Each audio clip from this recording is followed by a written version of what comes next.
Sono circa 400 i bambini vittime di abusi e maltrattamenti registrati nell'ultimo anno nella nostra provincia. Dati preoccupanti emersi nel corso del seminario titolato Dall'abuso e maltrattamento alla tutela dei minori. Se funziona la rete riusciamo effettivamente a mettere in atto degli interventi di tutela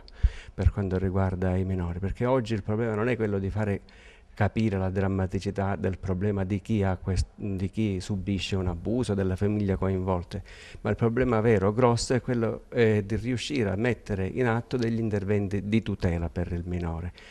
Grazie all'informazione, grazie anche al lavoro dei media, è entrato nel luogo comune che un bambino che subisce violenza è un bambino che avrà problemi probabilmente da adulto, lui, il suo entourage, è una società ferita. Questo ormai ci siamo, l'abbiamo capito tutti, però ancora non abbiamo forse trovato tutti gli strumenti di garanzia e di tutela.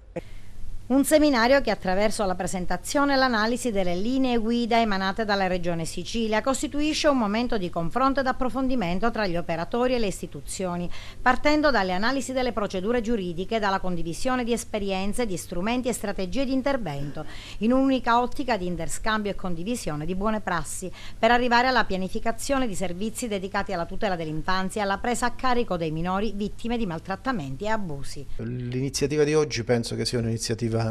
assolutamente opportuna, perché tende a mettere in correlazione tra di loro diverse professionalità, dalla magistratura ordinaria, ed è il ruolo che io oggi rappresento qui, a quella minorile, ci sono i colleghi della minorile,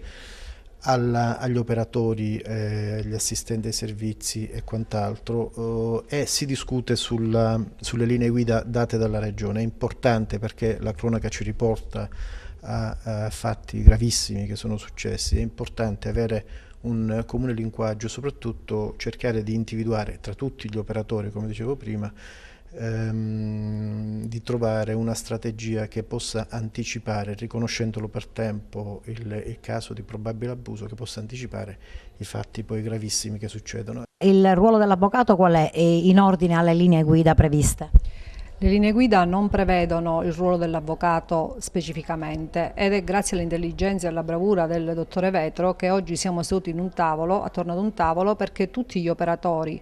che hanno contatto con l'abuso sul minore possano scambiarsi le idee e possano fare rete per la protezione di questo minore. La grave deficienza nel nostro sistema è il non aver previsto un avvocato per il minore, perché l'avvocato in genere viene consultato dal genitore o da una persona che ha un potere di tutela sul minore, ma il minore in sé per sé non ha una figura giuridica che non sia il pubblico ministero o che non sia il Tribunale dei minori a rappresentarlo.